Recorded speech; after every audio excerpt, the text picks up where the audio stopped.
sudah besar. Ya. Tahun 648 Masehi. Di sini ada kerajaan Kalingga. Ya. Itu sejaman dengan Khalifah Utsman bin Affan. Ya. Tahun 648 untuk pertama kali ya, ditetapkan hukum dengan mengikuti Kalingga Dharma Sastra, KUHP, Kitab Undang-Undang Hukum Pidana dan Perdata. Jadi sudah punya KUHP, sudah punya pengadilan, sudah punya hakim, jaksa dan seterusnya. Ya. Padahal pada masa Khalifah Utsman bin Affan itu Al-Quran baru ditulis, belum ada hukum Islam hukum fikih macam-macam belum ditulis. Ya, kita sudah ada hukum itu. Dan yang unik hukum itu, ya, Kalingga Dharma Sastra nanti dikembangkan oleh Wisnuwardana menjadi Purwadigama Dharma Sastra zaman Singosari. Zaman Mojopahit dikembangkan lagi oleh Gajah Mada menjadi Kudaramanawa. Itu tetap aja, ya, aturan-aturan yang ada di situ. Pencuri, ya, kalau orang mencuri nilainya sama dengan 25 keping uang perak. Jadi dulu uang kalau tidak dari perak, dari emas. Kalau orang mencuri uang atau mencuri barang, nilainya sama dengan 25 keping uang perak.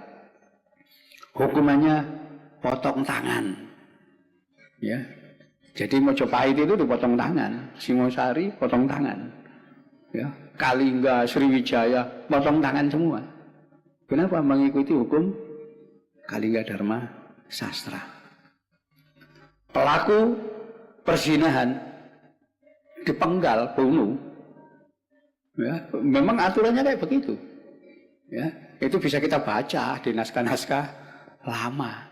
Aturannya seperti itu. Ya, jadi memang sudah ada ketentuan. Jadi jangan dianggap potong tangan itu, oh, ini hukum Islam ini, enggak. Zaman kuno sudah diberlakukan di Nusantara, ya, semuanya. Jadi kita peradaban maju, kita Padang, ya, di Cianjur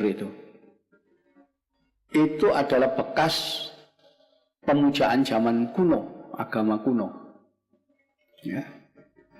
Yang batu-batunya ketika diteliti dengan teknik radiokarbon, diketahui usia batunya itu 14.500 tahun sebelum Masehi. Ini usia peradaban manusia paling tua sadunia. Mesir itu 6.000 tahun. Ya. Babylon itu 6.000 tahun. Ini 14.500 tahun. Ya. 2 kali lipat lebih tua daripada situs yang ada di dunia. Memang begitu. Ya. Kenapa seperti itu bisa?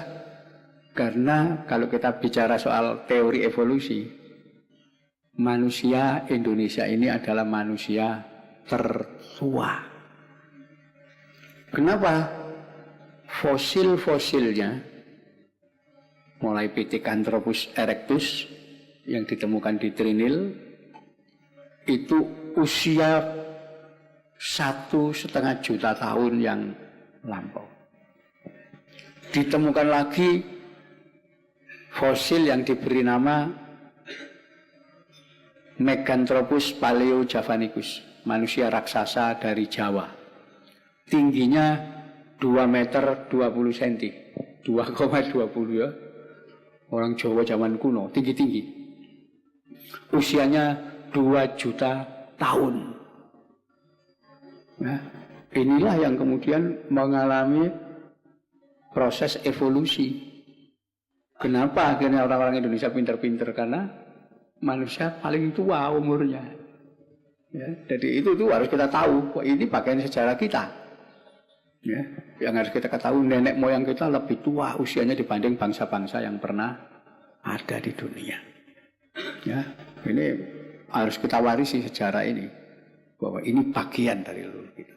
Bagaimana zaman kuno bangsa India bisa takut dengan orang-orang dari Indonesia, Cina takut. Ya, abad 7 Masehi orang-orang Jawa pernah menyerang Tonkin, Cina. Ya, di bawah Wisnudaranindra diserang Cina itu. Itu abad 7 Masehi. Ya, itu fakta. Oh, ini ternyata Cina pernah diserang orang dari Jawa. Ya. Dari mana sumbernya? Orang Cina sendiri yang mencatat. Raja Jawa menyerang Cina. Ya, Cina mundur, ya, tidak melayani serangan dari Jawa. Ya. Nah, kenapa Cina hanya tinggal nunggu perubahan musim? Ketika orang Jawa tinggal di sana, di Cina turun musim dingin. Ya, itu salju mulai turun. Orang Jawa kedinginan pulang akhirnya tanpa perang. Ya, jadi dulu jajahannya itu luar biasa Jawa itu. Ya, sampai abad 7-8, ya, itu menaklukkan Kamboja.